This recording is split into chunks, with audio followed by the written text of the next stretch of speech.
AI अब ऐसे से निकलकर हमारी डेली लाइफ में घुस चुका है। अब हम बात करते हैं ऐसे ब्राउज़र की जो खुद से सोचता है, ऐसे रोबोट्स जो खुद से सीखते हैं और ऐसे देश जो एआई से अपने आने वाले भविष्य की गाथा गढ़ रहे हैं। तो चलिए देखते हैं आज के टॉप 5 एआई अपडेट्स।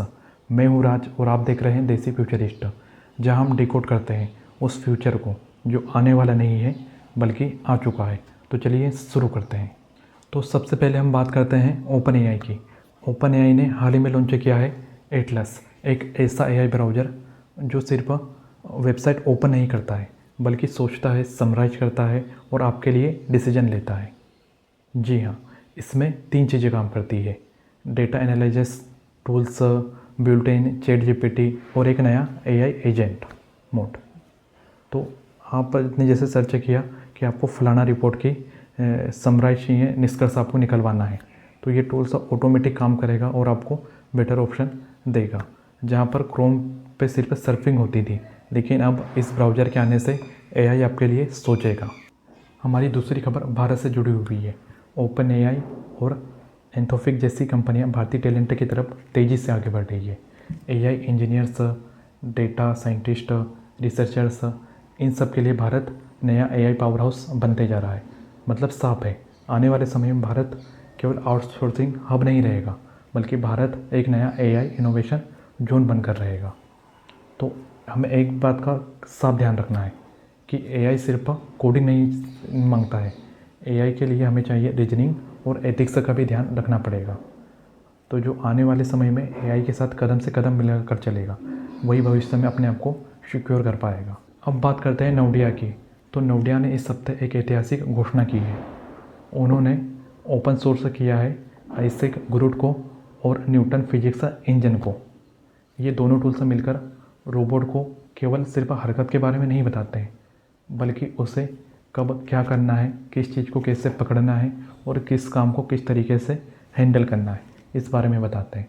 मतलब साफ है कि आने वाले समय में एआई रोबोट्स खुद से सोचने वाले हैं और इस काम को पूरा करने में सहयोग दिया है डीप माइंड ने और डिज्नी रिसर्च ने।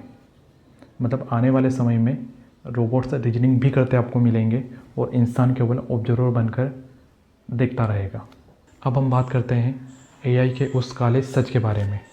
द गार्जियन में छपी एक रिपोर्ट के मुताबिक कुछ एड एजेंसियों ने क्या किया कि एआई जनरेटेड फेक इमोशन तस्वीरें, जिन्हें पॉवर्टी पोर्न कहते हैं, जिसमें आती है गरीबों की तस्वीरें, बीमार लोगों की तस्वीरें और असहाय लोगों की तस्वीरें, ऐसी तस्वीरें जनरेट कराकर के उनके नाम पे हेल्प डोनेशन कैंप चलाया। और उस डोनेशन कैंप में तस्वीरों को देख करके लोगों ने ऑनलाइन बहुत सारा डोनेशन किया। लेकिन बाद में जब ये खुलासा हुआ कि वो सारी तस्वीरें तो नकली थी, तो उनके पैरों तले ज़मीन खिसक गई। मतलब साफ है कि एआई अब इंसान के नकल करने लगा है। लेकिन एआई चाहे कितना भी ट्रेंड हो जाए, वो कभी भी इंसान के इमोशन को समझ नहीं सकता है। तो आपको क्या करना है, आपको सावधान रहना है, क्योंकि एआई ने नकली और असली के बीच का फ़र्क लगभग ख़त्म कर दिया है।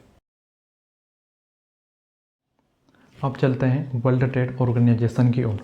तो डब्ल्यूटीओ की एक नई रिपोर्ट बताती है कि 2025 की पहली 6 माही में एआई से जुड़े उत्पाद जैसे चिप्स, सेंसर्स, ऑटोमेशन टूल्स ने ग्लोबल ट्रेड को 6% तक इंक्रीज कर दिया है।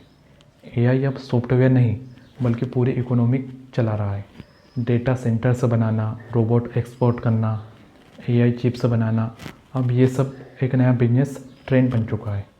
लेकिन 2025 के लिए थोड़ी सावधानी के साथ चेतावनी दी गई है, क्योंकि ग्रोथ अब स्टेबलाइज होगी।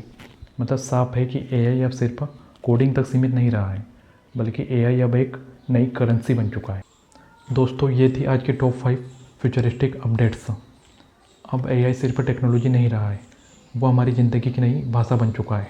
अगर आपको वीडियो पसंद आया है तो वीडियो को लाइक करो, चैनल को सब्सक्राइब करो और नीचे कमेंट करके बताना कि आपको सबसे अच्छी खबर कौन सी लगी। मिलते हैं अगले वीडियो में, तब तक के लिए जय हिंद।